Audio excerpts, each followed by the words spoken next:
Amigos, la entrevista de la semana.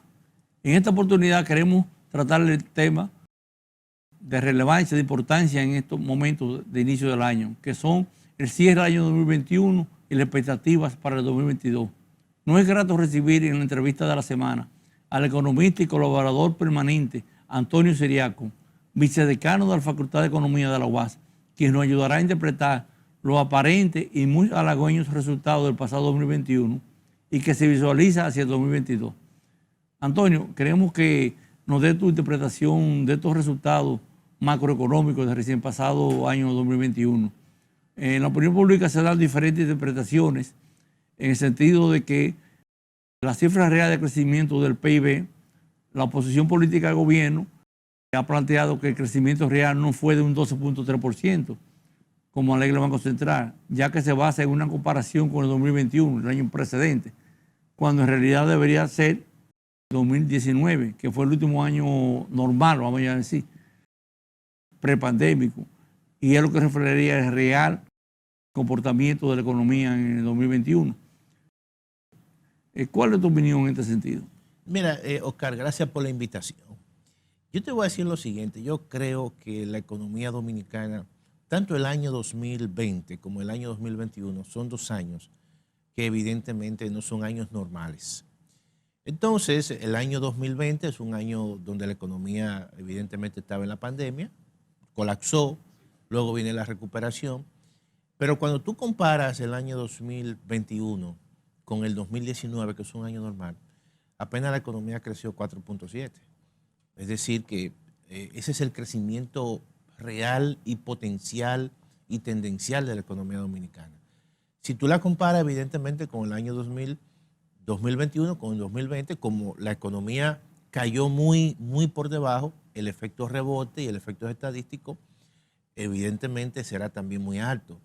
Y por eso es que el Banco Central habla de una economía que tuvo un crecimiento de un 12.3%. Claro, a eso también tú tienes que sumarle que hay un efecto también adicional producto de las remesas. Pero cuando tú comparas el 2021 con el año normal, evidentemente que la economía básicamente lo que hace es que retoma su crecimiento potencial y tradicional. Histórico, ¿no? Histórico. Y eso es lo que ha ocurrido. No más de ahí. No ha habido cuestiones extraordinarias. ¿Por qué, Oscar? Porque este año ya es un año de moderación, ya es un año normal, ya tú puedes comparar un año normal con respecto a otro año normal.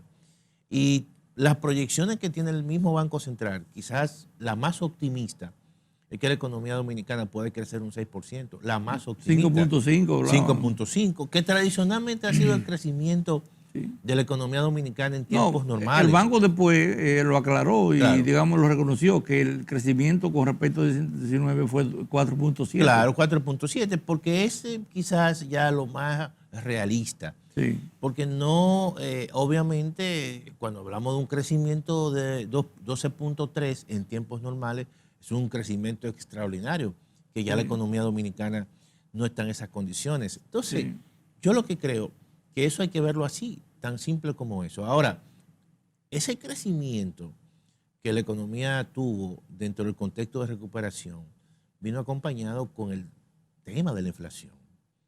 Que ya comenzaba a manifestarse, y que evidentemente se fue acentuando a finales de año y ha comenzado también a principios de este año 2022. Que no iba a ser pasajera, como decían. No, no es pasajera. Siempre se le dijo que no iba a ser pasajera, sino que en algunos aspectos se ha tornado muy persistente, esa es la palabra. ¿Por qué? Porque todavía las condiciones, Oscar, que crearon este tipo de inflación importada no han desaparecido. Por ejemplo, tú vas al mercado de las materias primas, por ejemplo, agrícola. Con la pandemia, mucha gente dejó de trabajar en el sector agrícola. Mucha gente se fue incluso a otros sectores. Y eso generó un cuello de botella en ese sector.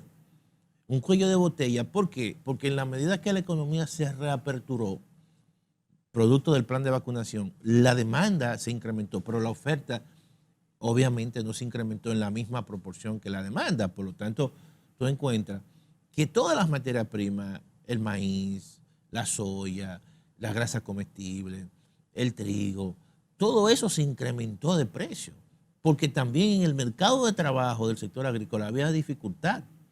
Y eso también se dio en otros mercados. En Estados Unidos, por ejemplo, hay una situación muy inusual y eso ha ocurrido en países desarrollados. Tú encuentras que hay escasez de trabajadores. Oye bien, hay escasez de trabajadores, hay situaciones en las cuales también hay un componente importado de esa materia prima y tú encuentras que hay un crecimiento de la economía, pero con inflación, con salarios que cada vez más se están presionando a los sectores y además que muchas actividades no encuentran trabajadores. Al no encontrar trabajadores, al que encuentran le ofrecen un salario mucho mayor. Es decir, que tenemos nosotros el temor y hay el temor de que en el mundo surja no solamente una inflación de costos, sino una inflación producto del espiral, aumento de precios y entonces la gente pide mayores niveles de salario. Todo eso son elementos que están generando como una cadena, están generando cuellos de botella. Pero a eso tú le sumas, Oscar, el tema, por ejemplo, geopolítico, que está afectando el mercado de los hidrocarburos, el mercado de los combustibles con Rusia y Estados Unidos alrededor de Ucrania. Esos son elementos que de una forma u otra afectan la estructura de coste. Y más la República Dominicana, que hay un componente de materia prima que se importa.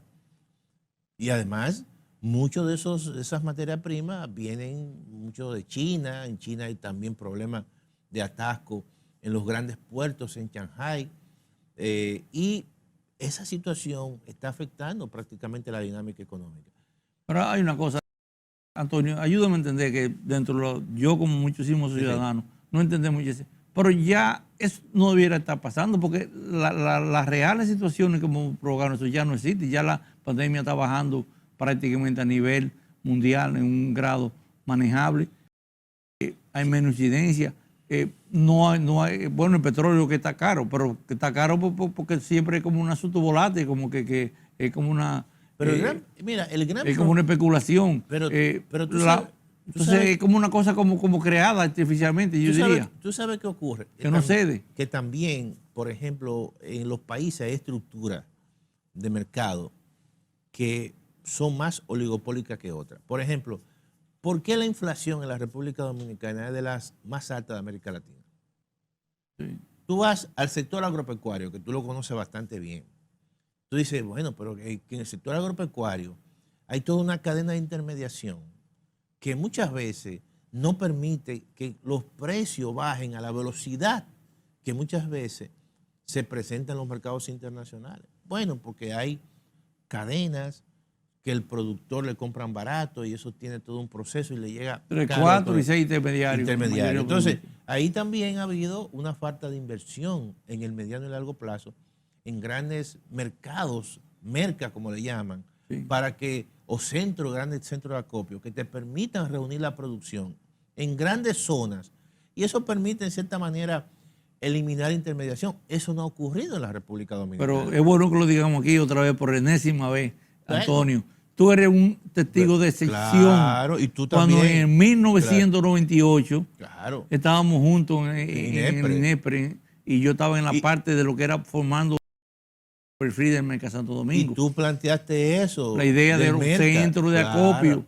como base clave inicial a nivel rural para abastecer los mercados. Que ese momento sería el primero el nuevo que se instaló. ¿Y qué pasó con eso? Bueno, a 3 ministros de Agricultura le planteado la idea y no entienden. No, después, no hay concepto del criterio de lo que es la intermediación y lo de una cadena de distribución. Entonces, oye, y mira por qué te pongo, Oscar, el tema del sector agropecuario.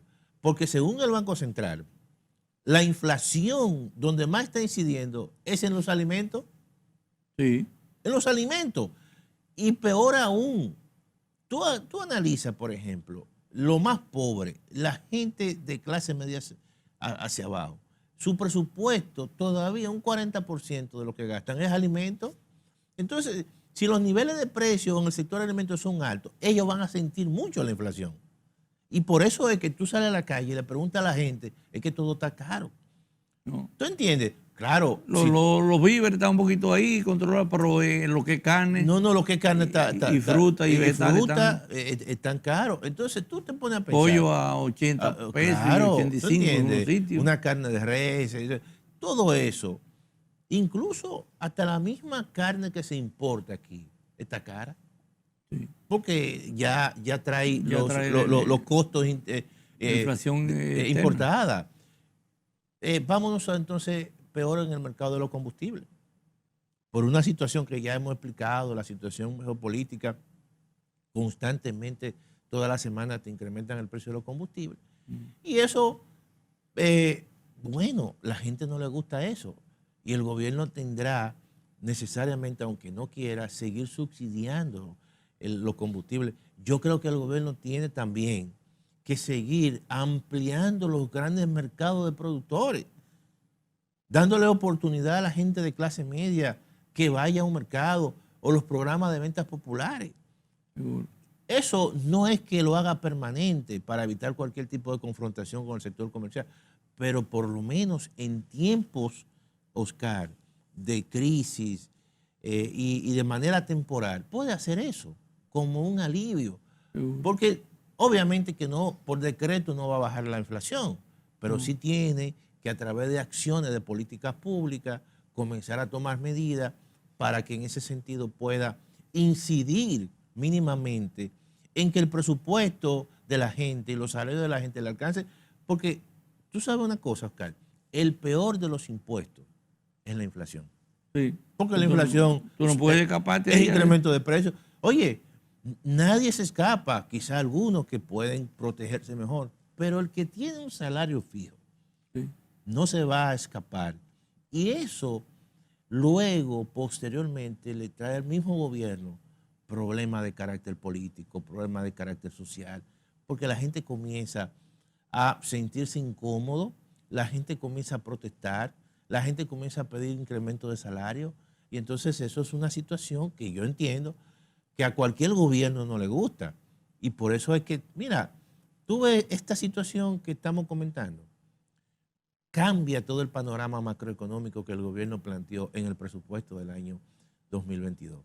Porque solamente el hecho del gobierno fijar que va a comprar el petróleo en el presupuesto a $62 el barril. Y hoy está a 91. Y está a 91.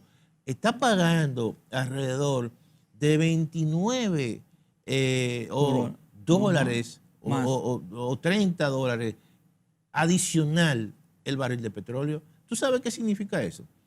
Que si en la República Dominicana aquí se consume anualmente 9.1 millones de barriles al año, oye, estamos hablando de casi 300 millones adicional que se incrementa la factura petrolera. Bueno, pero ya esta misma semana el ministro de Economía y Planificación hablaba, Hatton, se gastaron el año pasado 15.000 millones de subsidios. Y en este año, ya en lo que va de año, ya llevan 1.000 y pico de millones. 1.000 y pico. O sea, y en esta semana que acaba de pasar, 500 millones. Claro. Pero y toda la gente y subiendo. Claro. Y si tú prolongas y si tú proyectas ese monto, prácticamente se va a gastar quizá un poquito más, porque si el precio sigue subiendo, claramente. ¿Creen que se va a colocar en 100, 110 fácilmente? En 100, 110. Entonces, para que tú veas cómo todo esto cambia, todo el marco macroeconómico del presupuesto. Y tú sabes qué va a ocurrir. Yo lo que creo que el gobierno, y es así, porque tú tienes que priorizar los aspectos de gobernanza política. El gobierno va a tener que, en primer lugar, muchos proyectos que tiene, lo va a tener que posponer en parte, para dedicar parte de esos recursos a seguir subsidiando una serie de productos. El presidente planteó ya que el 27 de febrero va en la Cámara a presentar una propuesta para modificación de la ley de los hidrocarburos. ¿Tú crees que se podría incidir? Porque lo que yo supongo es que va a bajar los porcentajes, porque es un toma y daca, ¿verdad? Uno dice, el gobierno está subsidiando, pero realmente subsidia con lo mismo que nos quita. Pero oye bien. Porque cuando sube yo cobra más. Claro, más. Porque mira, ¿qué ocurre con el tema de la famosa fórmula? Generalmente el gobierno, cuando se incrementan los precios de los combustibles, al gobierno en términos recaudatorios le va mejor. Sí. Ahora, ¿qué ocurre? Claro, le va mejor en términos recaudatorios, pero eso tiene una contraparte Viene que viene la protesta, el efecto social. Entonces, yo lo que creo que el presidente lo que va es a bajar impuestos. Punto. Y eso va a significar que el gobierno va a recaudar menos. Esa es parte del sacrificio que tiene que hacer. Claro. O es como tú dices, un toma y me da, un toma y da. Entonces, eso es lo que va a hacer. Porque no pero ahora, se diría eso, podría llegar para generar un precio aceptable para la gente. No, yo lo que creo, mira, Oscar, ese mercado es un mercado, cuando tú analizas el mercado de los hidrocarburos en la República Dominicana, es un mercado de pocos compradores. Es un mercado oligopólico. Sí. Y está la Refinería Dominicana de Petróleo, que es básicamente el principal comprador estatal. Sí. Ahora, ¿qué yo haría? ¿Qué yo haría? Yo concentrara todas las compras en una sola entidad, en este caso en la Refinería Dominicana de Petróleo. Mira Sí, por porque qué. se abrió la compra internacional. Porque mira por qué. Porque muchos de los compradores, en cierta manera, en primer lugar, cuando tú concentras las compras, tú haces economía de escala. Sí. Tú puedes comprar un mayor volumen y puedes negociar precios. No es lo mismo que cada quien compre de forma individual. El mercado libre. Cuando hay una sola persona. Entonces, eso es un paso importante. Tú lo puedes hacer de manera Y transitoria. al final ese oligopolio, el que compra más barato no va a vender más barato. Claro. Lo que hace que sea, pero ¿a qué va a vender tanto? Yo voy a vender un medio dólar menos. Claro, entonces, si es el Estado no va a jugar a eso que se dice. Porque los compradores pueden comprar a futuro, pueden comprar barato, y como no hay capacidad de almacenamiento en la República Dominicana, ponen los barcos alrededor de la costa. Sí. Y muchas veces los precios suben, pero ese petróleo que está ahí en ese transporte, en un barco, lo compraste barato. 82, por ejemplo, y claro, y ahora está 90. Y el otro 90, entonces, ¿cómo tú lo vas a vender? Al precio más alto. No, a 90. Ahora, no es lo mismo cuando tú como único comprador, y eso pasa incluso en cualquier mercado, tú compras y entonces tú puedes comprar a volumen, puedes comprar barato, y entonces tú sí puedes jugar con los precios. Esos son mecanismos que hay que hacerlo en tiempos de crisis. Porque mira, aquí hay mercados que son importantes, que tú no lo puedes dejar al libre juego de la oferta y la demanda muchas veces. El papel que juega la refinería en ese mercado de hidrocarburos es importante. Es un papel parecido al que juega el Banco de Reserva en el sector financiero. El Banco de Reserva es un banco estatal, pero si tú dejarías fuera al Estado en ese mercado, entonces quizás los intereses fuesen mucho más altos. Pero tú puedes jugar con el Banco de Reserva. Tú puedes incluso inducir al Banco de Reserva para que tenga una cartera de crédito para el sector agropecuario, lo más seguro. Quizás para otra entidad privada no es rentable. ¿Por qué? Porque quizás considera que el sector agropecuario es muy riesgoso, pero tú como Estado, tú puedes decir, no, espérate, vamos a incorporar al Banco de Reserva a la pignoración, por ejemplo, de arroz, que siempre lo ha hecho. O lo que siempre se habló ya de los años 80, había un fondo de garantía. Un fondo de garantía. A los bancos privados. Porque el banco privado, al final de cuentas, tú vas con el Banco Popular y le dices, mira, el Estado te está garantizando para que tú me lo prestes a Siriaco y ahí no hay problema. para sembrar plátano.